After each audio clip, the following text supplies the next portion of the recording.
Hello YouTube, Brumel Reaction. Welcome to my channel. At may panibago na naman tayong i-react ngayon na video mga idol. Galing po ito sa YouTube channel ni Ian Akda. Ayan po ang pangalan ng YouTube channel niya. Itong video na ito ay nakita daw ng bata si Dolphy sa impyerno. Ayan, hindi natin alam kung ano, sa panaginip ba ito. Siyempre sa panaginip siguro ito. At wag natin ito patagalin mga idol. Tirahin natin ito bago patirahin ng iba. Let's play. Noon pa man, sa panahon natin ngayon, marami mga tao nagkukwento patungkol sa mga karanasan nila or experience nila patungkol nga dito sa langit o impyerno. Na sinasabi nila, sila mismo, naranasan nila ito. So mga kapatid, sa lahat ng mga naka-experience na yan, ayun nga sinasabi nila, nakarating na raw sila sa langit o impyerno. Meron isang batang babae na dito mismo sa Pilipinas, sinabi niya, naranasan niya na makapunta sa langit at impyerno sa loob ng 33 hours. So ano nga ba yung mga nakita or na-experience niya doon daw sa impyerno? Tignan natin to. Yun nga, ayon sa bata, sabi niya, nakatulog Okay, panaginip nga ito kasi nakatulog. Nakatulog daw siya. Siyempre, ang kaluluwa natin ay naglalakbay. daw siya at nanaginip siya ng 33 hours at nakarating siya sa langit at impyerno. Una daw siyang dinala doon sa impyerno. Nakakita daw siya doon ng mga celebrity at mga artista. Sabi niya kung ano raw yung mga ginagawa nila dito sa lupa, ganoon din daw yung ginagawa nila doon sa impyerno. May mga nakikita raw siya doon ng mga kumakanta at sumasayaw. Meron siya 3 personalidad na sinabi na nakita niya doon sa impyerno na pinahihirapan. Nakita niya raw doon si Dolphy, si Michael Jackson at si Pope John Paul. Nakita niya na hirap daw sila doon at humihingi sa kanya ng tulong. Andun daw si Pope John Paul, di ba? Santo Papa yun. Siyempre, ano yun, alagad yun ng Diyos. Bakit napunta dun sa impyerno, mga idol, ano? Mga ito. Sinabihan din daw siya na huwag daw siya doon sa lugar na yon dahil hindi raw siya nararapat doon. Bukod din daw sa mga personalidad na yan, nakita niya rin daw doon yung kanyang tatay. Nakita niya nga raw doon yung tatay niya na hirap at nanghihingi ng kahit patak ng tubig. Sabi nga ng tatay niya, napakahirap daw ng kalagayan niya doon. Kaya sabi niya sa anak niya, maglingkod daw yung mga tao para hindi raw makarating doon sa impyerno. Pinapaligiran din daw yung tatay niya ng 3 demonyo na parang merong ritual na ginagawa sa Grabe no mga idol. Kaya magbago-bago na kayo mga idol kasi nakakatakot pag napunta dyan. Ako. kanya. Nakita niya yung tatay niya na parang kalansay daw at nag-aapoy na. Bukod dyan, nakita niya rin daw yung tatay niya na umiinom doon sa impyerno. Sabi rin ng bata, tinakot din niya siya ng mga demonyo at huwag daw siyang haharap sa Pati pala dun sa impyerno may alak. kanila kasi kung hindi, nakikita niya raw yung hinahanap niya. Kumbaga parang sasaktan daw siya. So yan mga kapatid yung nakita ng bata doon sa impyerno. Ngayon mga kapatid, ano nga ba yung masasabi natin dito? So isa-isayin natin base sa na-experience niya at sa nakita niya. Ngayon mga kapatid, yung una, tingnan natin dito ay sinasabi niya na 33 hours daw siyang nakapunta doon sa langit at impyerno. Sabi niya nga, yung una niyang napuntahan ay yung impyerno. Ngayon mga kapatid, kung babalikan natin, ayon sa sinabi niya, napanaginipan niya raw yung mga pangyayari na ito. So kakaiba siya sa ibang experience ng mga taong nakarating sa impyerno. Ano yung mga idol, naalala nyo ba yun si ano? Sino ba yun? Si Angelica Testament na ganito din ang ano niya nangyayari kasi ano siya namatay din siya ng ano ilang oras basta 3 araw kaya yun namatay, nakalimutan ko na kasi matagal ko na hindi napanood yun. Namatay daw siya at dinala din sa ganun nga sa impyerno at kasama na yung ano yung Diyos. Tapos nakita daw niya doon si si Michael Jackson at tapos yung mga demonyo doon atras pag lumalakad. Tapos kapareha din itong kwento ng bata. Dito sa Pilipinas Yung iba sinasabi nila, nung near-death experience, naranasan nila yung langit at impyerno. Yung muntik na silang mamatay at muling nabuhay. Yung iba naman, nakakita mismo sila ng vision ng langit at impyerno. Pero dito mga kapatid, ayon sa kanya, malinaw ayon sa kanyang kwento, na ito raw ay napag-inipan niya. At yun nga, meron pang eksaktong oras. 33 hours na raw itong naranasan.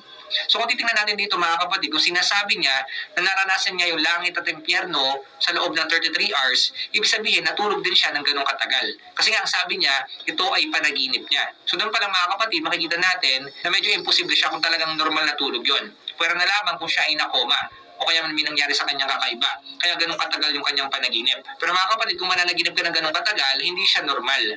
Medyo malabo lang siya kung titignan natin na ganun katagal yung kanyang panaginip. At yun nga, sa loob ng 33 hours, yun lamang yung kanyang nakwento. So ibig sabihin mga kapatid, kung titignan natin, medyo malabo yung kanyang kwento patungkol dito sa impyerno na tumagal siya ng ganun katagal. At yun nga, kagaya nga ito sa sa napanood ko dati na Angelica Testament. sabi niya na yun ay isang panaginip daw. Alam naman natin na may mga pagkakataon na may ibig sabihin yung mga panaginip.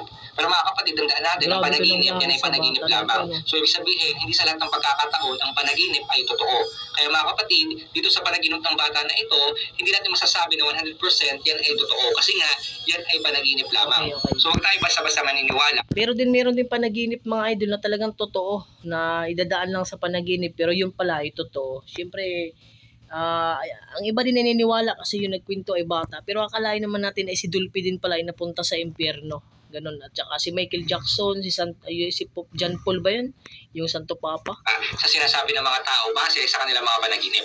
Pangalawa, sinabi niya na meron daw siyang mga nakita ng mga sikat na tao doon.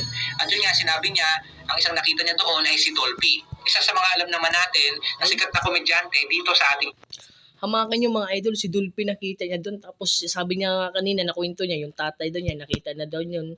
Kung ano daw ginagawa dito ng tao, dito sa lupa, ganun din ang gagawin pag napunta ka sa impyerno. Kagaya ng sinabi ng bata, yun, nakita daw niya yung tatay niya na umiinom pa doon. May alak pala doon, ano? bansa at hinahangaan talaga ng maraming tao. So sinabi niya, nakita niya raw yun. So yung eksaktong sinabi niyang pangalan na nakita niya sa impyerno, si Dolphy. Pangalawa, nakita niya rin daw doon si Michael Jackson. So alam naman natin na napakasikat din Sabi nga na nila, yung sayaw daw ni Michael Jackson na paatras, yung ano, lumalakad na paatras ay talagang lakad daw yun ng demonyo. Kaya yun din ang sabi dati ni Angelica Testament na ang mga demonyo na doon ay atras na lumalakad at kagaya kay sa sayaw ni Michael Jackson. daw si Michael Jackson sa buong mundo. Kilala siya ng halos lahat ng tao at talagang maraming umiidolo sa kanya dahil sa kanyang galing sa pagkanta at pagsayaw. At yun nga, nakakagulat doon, sinabi niya nga, John nakita niya Paul. pa raw doon si Pope John Paul. Na alam Oo, naman si natin Pope na John Paul nare-respeto pala at ginagalang ito ng mga Katoliko. So yung tatlong specific na tao na sinabi niya na nakita niya raw doon sa impyerno na pinapahirapan. So mga kapatid dito, mahirap magsabi kung talagang totoo yung mga nakita niya doon sa impyerno. Kasi mga kapatid, mahirap maghusga talaga kung sino ba talaga yung mga taong nandoon. At yun nga kung totoo talaga yung sinasabi ng bata na ito. Kasi mga kapatid, kung titingnan natin, Ito nga meron din na- siyang halos Ito yung si Angelica Testament. Ito yung nagkwento dati na nakapunta din daw siya doon. Ito si Angelica Testament na sinasabi ko kayo ng mga idol. kamukhang kwento. Kung naalala nyo si Angelica Zambrano, yun nga nakarating din daw siya doon sa impyerno at marami siyang mga nakita Angelica. doon. Isa na nga rin daw doon Angelica Sembrano ba yun yung apelido? Pero yung naano ko, pag in-search mo yan sa YouTube, ang i-search nyo lang ay Angelica Testament, lalabas yan mga idol. ay si Michael Jackson. Nakita niya rin daw si Michael Jackson doon na sumasayaw at kumakanta. So ganun din yung nakita ng bata. Kasi ang sabi niya, kung ano rin ginagawa ng mga tao dito sa lupa nung sila ay nabubuhay pa, ganun din daw ginagawa ng mga tao na punta sa impyerno nung sila ay nandun na.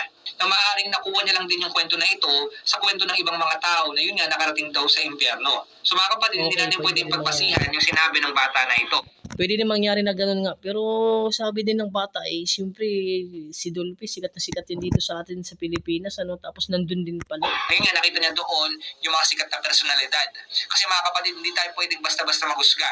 Ngayon mga kapatid, hindi natin pwedeng sabihin na totoo yung sinasabi niya, na nakita niya yung tatlong personalidad na ito. So wala nakakaalam po nun mga kapatid. Pangatlo, bukod doon sa mga sikat na personalidad na nakita niya sa impyerno na pinapahirapan, nakita niya rin daw doon sa impyerno yung kanyang tatay. Ang sabi niya, nanghihingi daw ng tulong sa kanya yung tatay niya nung nandun sa impyerno at hirap na hirap daw siya doon sa pinagdadaanan niya. Kasi nga nakita niya na nanghihingi daw siya na kahit patak daw ng tubig doon sa kanyang anak. Ngayon mga kapatid, kung titignan natin, medyo familiar yung ganung pangyayari na merong humihingi na kahit konting patak ng tubig doon sa impyerno. At yun mga kapatid ay mababasa natin mismo sa Bible. Alam naman natin na itong mayaman na napunta doon sa Hades o sa impyerno, nanghihingi siya ng kahit konting patak ng tubig dahil nga sa sobrang init na nararanasan niya doon sa impyerno. Basahin natin yung Luke chapter 16 verse 24. Kaya't sumigaw siya, Amang Abraham, maawa po kayo sa akin, utusan po ninyo si Lazaro na isawsaw sa tubig ang dulo ng kanyang daliri at basain ang aking dila dahil ako'y naghihirap sa apoy na ito. Okay? Kaya't sumigaw siya, Amang Abraham, maawa po kayo sa akin.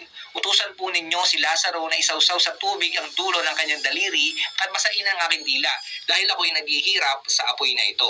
Ngayon, kung hindi talaga totoo yung kwento ng bata na ito, maaaring nakuha niya yung idea na ito dito nga sa Bible. Na yung tatay niya nga raw humihingi ng kahit konting tubig doon sa impyerno. Nakapareho ng binasa natin dito. Yung paghingi ng Kayo rin mga idol, ano sa pasyon nyo? Kung ito ba, nagsasabi ba ang bata ng totoo o naggagawa-gawang kwento? Sa inyo, anong ano yung mga idol? Tubig ng mayamang tao na ito doon sa impyerno. Ngayon mga kapatid, pang-apat, sinabi niya na meron daw siyang nakita ng mga demonyo at natakot daw siya dito kasi nga pinagbantaan siya. Na kapag tumingin daw siya o kaya man lumingon, makikita niya raw yung kanyang hinahanap. So ibig sabihin, parang sasaktan daw siya. At yun nga, hindi na niya tinuloy, sinabi niya, nakita niya na yung tatay niya raw, kalansay na raw siya at nag-aapoy. Pero ang nakakapagtaka dito, ang sabi niya, nakita niya raw doon yung tatay niya na umiinom. Hindi ko alam kung anong iniinom niya. Basta ang sabi niya lang, umiinom daw siya, parang ito yung alak o kaya man tubig. Pero kung titignan natin, bakit Okay, gano'n? Ang okay. sabi niya, nangihingi daw ng tubig yung tatay niya. Pero bakit sinabi niya naman na nakita niya rin daw yung tatay niya na umiinom?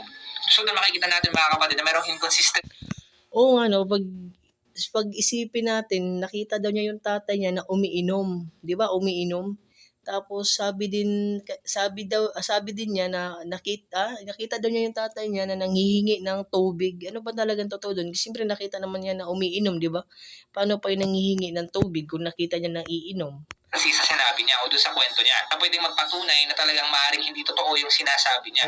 Kasi Okay. mga kapatid, kung talagang naghihirap yung tatay niya doon at yun nga nanghihingi siya ng tubig, dapat hindi niya sinabi na umiinom yung tatay niya. So dito mga kapatid, masasabi natin na malaki yung chance na maaaring hindi totoo yung kanyang sinabi. Kasi nga, nagkakaroon ng pagkakaiba-iba sa kanyang Okay. mga kwento.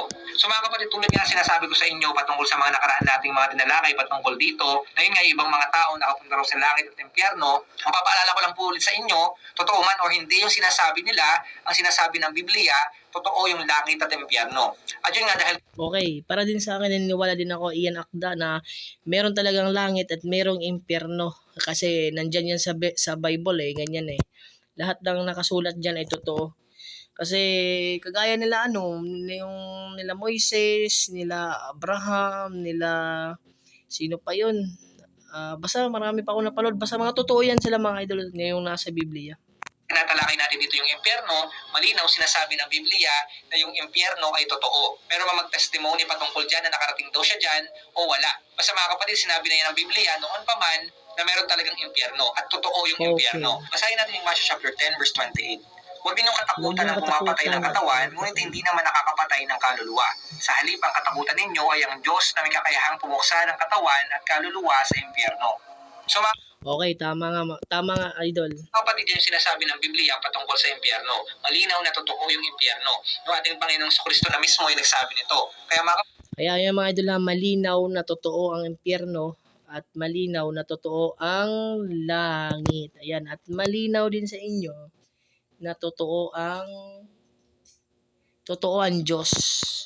kapatid, dapat ibahagi rin natin yung impyerno sa mga taong hindi pa nakakaalam ng patungkol dito. Kahit hindi man tayo nakapunta sa impyerno mga kapatid, dahil sinasabi na ng Bible na ito ay totoo, paniwalaan natin na ito ay totoo at sabihin natin to sa mga tao. Bigyan natin sila ng babala hanggat hindi pa huli yung lahat. Dapat po Okay. malaman ito ng mga tao hanggat hindi pa huli yung lahat. Kasi mga kapatid, habang nasa lupa tayo, binibigyan tayo ng pagkakataon ng Diyos para Habang nandito pa tayo sa lupa at kailangan maging mabait tayo at yung mga mayayaman dyan, kailangan mapagbigay sa kapwa. Yun lang kasi yung kayamanan ay hindi nadadala sa kamatayan. Yan, mga tandaan nyo mga idol. Di ba tama? sa Kanya para tumalikod sa mga kasalanan at higit sa lahat, manampalataya sa Panginoong Kristo. Kaya mga kapatid, gawin natin yung parte natin bilang mga Kristyano ay bahagi yung magandang At hanggang dito na lang din ang video na to mga idol at tapos na rin. Ayan, ay kayo na rin maghusga kung totoo man yun o hindi ang kwento na yun ng bata. At syempre, huwag kalimutan natin mag-subscribe at palike na rin ang ating video at pwede ka na rin mag-comment dyan at maraming salamat.